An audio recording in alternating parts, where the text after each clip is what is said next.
Good day everyone and welcome back to Clean Cut EDC. Today we are doing a full review on the RUIKE P801-SF. And this has been a popular one, I must say. This has been a knife that many people consider, probably best value for money. I don't know about that, man. Maybe if you're in another country it costs less or something, I'm not sure. But best value for money, that is maybe a little bit taking it too far. But that is what it is branded as, so let's take a look at why that might be. Right, we have a stainless steel scales, and then I think the scales is like 3CR something, or 5CR stainless steel, and then we have a 14C28N blade. Now, that might be the reason why many people think this is the best value for money knife, because 14C28N is actually a pretty damn awesome steel, especially for a budget knife, right? And yeah, I can understand that. You don't often see it at this price range. This is about, I don't know, what, 600, between 500, 600 Rand is what you will buy it for in South Africa, which is then in dollars about like a little bit, less than $30. So not a bad price, but not a bad price at all. But I think, let's talk about it before I start rambling. We're going to do a full review now, so let's match it up against some other knives we have. We have the Penguin. You can see it is, let me just do it this way. It is quite a bit larger than the Penguin. We have Honey Badger Large, and the Honey Badger Large is... Whoop. Just get that in frame. Honey Badger Large is quite a bit longer than the RUIKE, about 1.5 centimeters. We have the Pickled Steel Viper, also about 1.5 centimeters shorter. We have the Ontario Cam Plus, and quite a lot shorter than the RUIKE. So the RUIKE is not a small knife. It's actually quite a, not a chunky knife, but it's a big-ish knife, right? Can definitely get a full 4-finger grip on this guy. Very nice geometry. Nice ergos also. Kind of reminds me of a Rat 1, the blade shape. That standard style blade shape. Very functional. Great for piercing, great for slicing. Full flat grind on this guy. That's awesome, man. Sharpening choil. Can't really use this as a trigger, the flipper. You have some nice jumping on the blade. Nice thick stock thickness. I think that's about 3.5, maybe even...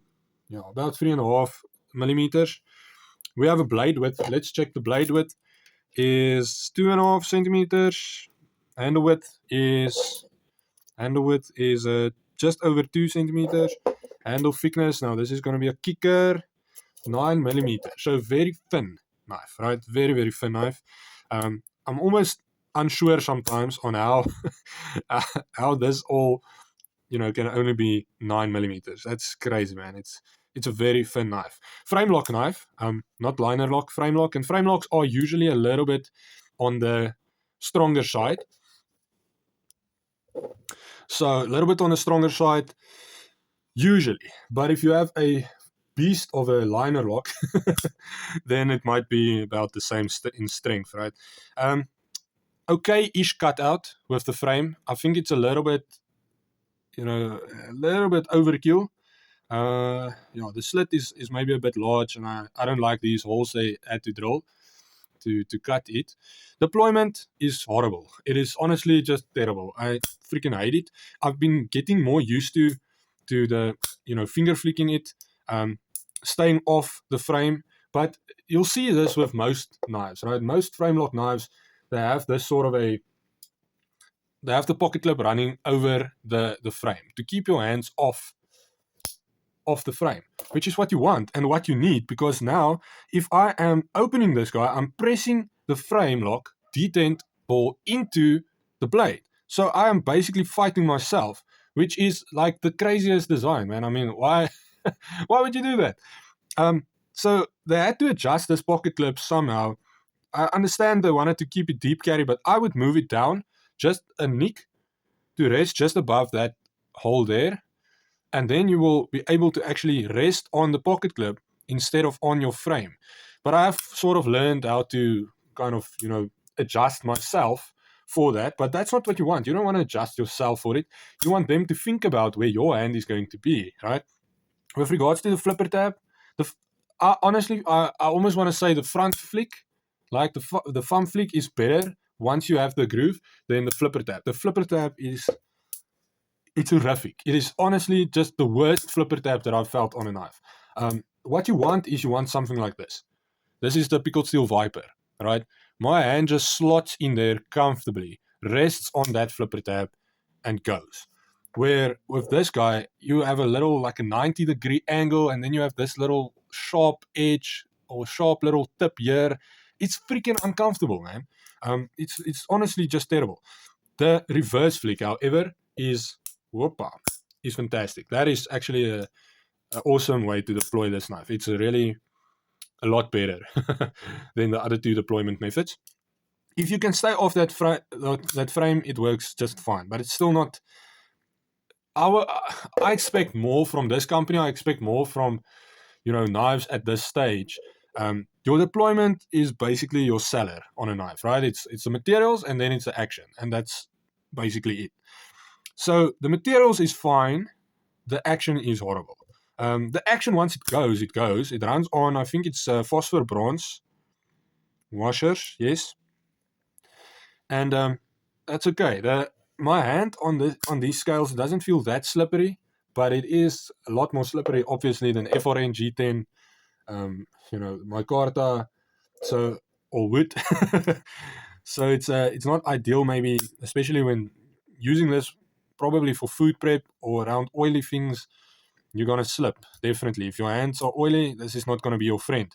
Love the blue pivot collar, love the blue thumb studs. The uniformity between these different aspects are just fantastic. I really enjoy that.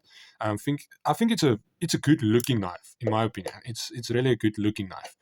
The ergos is great. Your hand falls in where it needs to be, right? Jumping done well. It's flow through construction, so easy to keep clean. We have two backspacers here. The screws protrude for some reason. Don't know why they did it that way, but I'm guessing it's to cut the costs. We have a deep carry pocket clip, very nice pocket clip. Great on the stiffness, but not so stiff that it doesn't want to go over your clothing. Button screws, little mushroom screws there, but still a lot of space for your clothing to go over. It's not going to cut it up. The pocket clip is sunken into the scales, or into the frame. The scales frame, whatever. And same thing here with the frame lock. And it works great. It's actually a very nice little EDC. It's just that deployment that's horrible. If I were to improve this knife, I might just mill it out a little bit, create a little bit of grip on this. If you guys have seen the Chris Reeves Umuzan, I think it's what you call it, Umuzan, he sort of fixed that problem in the titanium by creating these crossover lines on the scales to get more grip. What I think would make this knife a little bit better is if we were to add maybe G10 scales here, rather than the stainless steel scales. Keep the frame lock there, it's okay. Add G10 scales, move the pocket clip down a bit. I know it's going to affect the deep carry aspect, but I would rather have it stick out a little bit out of my pocket than to have a crappy action and deployment on this guy. Or deployment methods on this guy is very limited. It is a very stiff detent, which makes for a great reverse flick, but not everyone really like to reverse flick, right? And especially with such a strong detent. This thing isn't going to shake loose in your pocket, that's going to be for sure. The overall length on this guy is it's a good size. That's something I need to say about this. It's definitely a good size. We have a 20 centimeter knife. Now, for me, that's the sweet spot. That's what I want. 20 centimeter overall length. That's great. That's just perfect. The weight is a little bit heavy, being a fully stainless steel knife. 118 grams, which is not that bad if you consider your Leverman side clip 140. My everyday carry, the RUIKE T, 104 grams. Okay, so it's a little bit more than my usual carry now, but I think the Akal, let's take the Honey Badger Large, which used to be my EDC, 114. So it's about the same as a Honey Badger Large with regards to the weight, which is okay. It's fine. It's actually a good carry experience. It really is, and I like it. I like it. It's cool. Best value for money, apart from the blade steel, which is fantastic. 14C28N, very rust resistant, or more rust resistant than D2,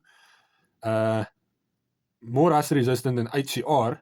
Definitely keeps an edge a little bit, well, more than HCR 13 MOV, but a little bit less than maybe D2.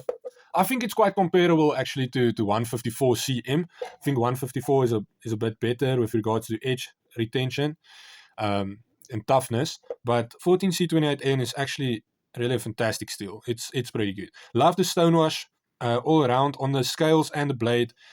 It's a good looking knife. I really like that. I love it, man. A lanyard tool, very cool. So best value for money? No, I definitely think not.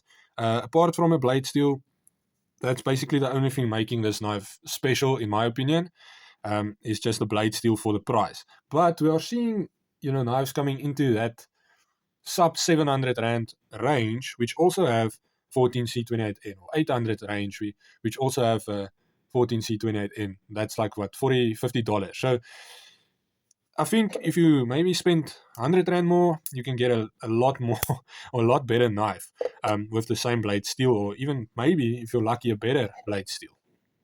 Don't know if that's going to be possible, but maybe if it's on sale. So is it worth buying?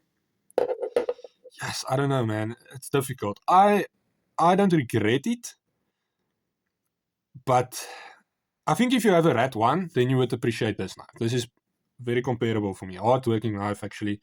Not as much grip though, but it can take a punch. Do I regret it? No. Would I recommend it? No, I don't think I would recommend this knife to anyone. Maybe if they are if they want a frame lock and they want a good steel on their knife, then I would maybe recommend it, or suggest that they look at it maybe. But apart from that, nah, this is not fidget friendly. It's not good on action. The deployment's terrible. It is slippery. Yeah. Yeah, it's okay. It's okay. It's not good. It's just okay. So for that reason, I think it's accurately priced. In my opinion, it's accurately priced. You can get a Honey Badger, maybe, the medium Honey Badger, along the same price range, which I think will be a better option for you. Even though it's in HCR, it's just not this one, but normal Honey Badgers are in HCR. I think it's a bit better. Or even from the pickled steel line, in the 700 Rand mark, you can get a Viper, which has my Carta and D2 blade steel, and also stonewash, or you can get a Coffin, which has a black stonewash and D2, fantastic denim micarta.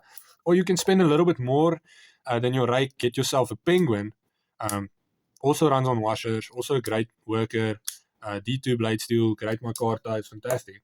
Or you can spend the same amount of money, get FRN, get the Freya in D2, and this knife is a dream, man. It is so good.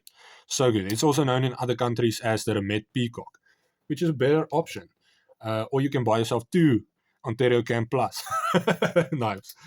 But I mean, at this stage, you can get the RUIKE T for just a little bit more, right? Just about, it's basically the same length. RUIKE T is nice and thick. You have a button lock, and it's one of my favorite button locks for 2023. It's a great knife. It really is a fantastic knife. There's only been good things said about it, and I think it's a better option than the RUIKE. You will spend 100 Rand more, but you're getting a lot more, in my opinion. So RUIKE is not a bad knife. It's okay. I'm not gonna tell you guys to pick up a RUIKE, but yeah, think about it.